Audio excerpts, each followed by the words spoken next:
The hinges are blown off. Restrictions are gone. Boundaries are open. Limitations are only what you make them. You've stepped into a clearing. You're out of the box with Toppie Lincicome. Wow, I think. 2012. Bum, bum, bum. You heard me. Bum, bum, bum. They're predicting flood, famine, pestilence. There's going to be a lava flowing everywhere. There's going to be mudslides. Maybe we'll even get a real dinosaur slapdown with asteroids pelting the earth and raising up dust and blocking the sun for decades to come. And everything's going to be dark and scary. Well, at least you'll be able to see that lava flowing around. You got to watch your step on that kind of thing.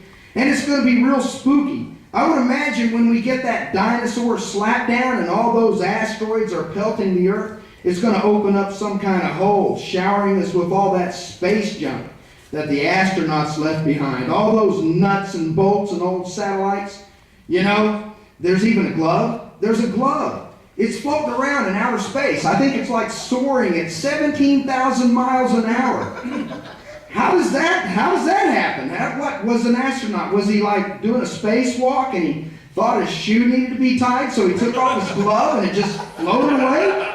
What was he thinking? How did that happen? Can you imagine when that big hole opens up and that glove comes flying down and it hits somebody right in the choppers? And they say, whoa, 2012, it's a slapdown. It's a dinosaur slapdown. Not only that, we've got all this pestilence and famine and mudslides and all that. Remember 2K?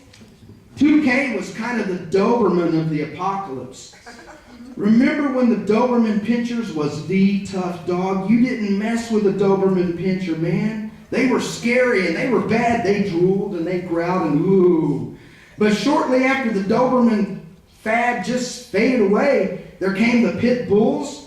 And like the Dobermans were all going around going, what happened to my position? I used to be somebody. Because you've got these pit bulls and they can just snap your leg right off.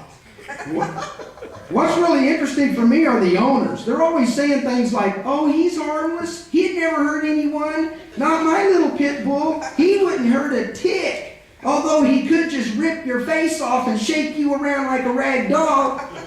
I don't know about those owners. Those are kind of scary people. But I'm sure the pit bulls have, a positive side to them. I mean, there's got to be a good side to them, I'm sure. The little rascals, you remember Spanky and the gang? They had a pit bull, Petey.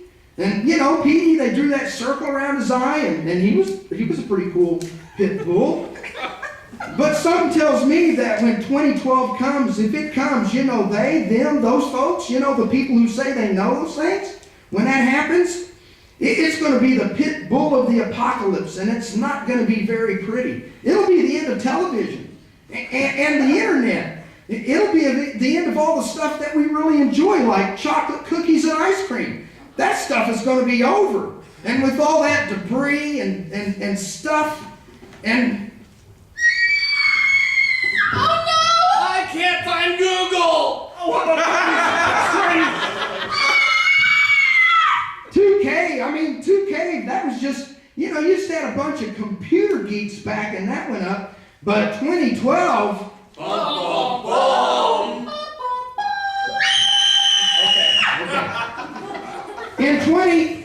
In that year, you've got the Aztec calendar backing up, and it says this is going to be it. This is going to be the last hurrah. And life's never going to be like it was. Now, some of them, those folks, the folks who say they know this stuff, they say there's going to be these rainbow kids. The rainbow children. And the rainbow children are going to lead us out. They're going to make things into a utopia.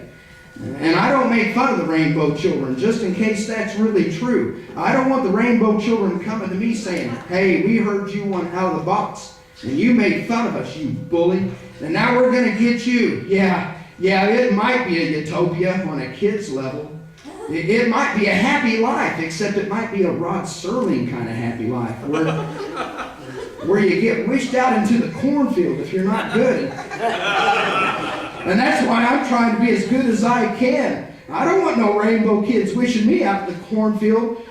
Fortunately, I got a bit of an edge in the game because, well, I used to be a birthday clown and I work at the kindergarten. So the rainbow kids will probably find me just, a pretty cool guy to be working with. But then again, what if nothing happens? What if maybe we'll just wake up and it'll be 2013 and we'll all be okay. We'll just be happy. We'll just, find ourselves out of the box. You've been out of the box, Whip. Toppie, Lincicome. Going back in? No, I like it out here. Well, it's your decision.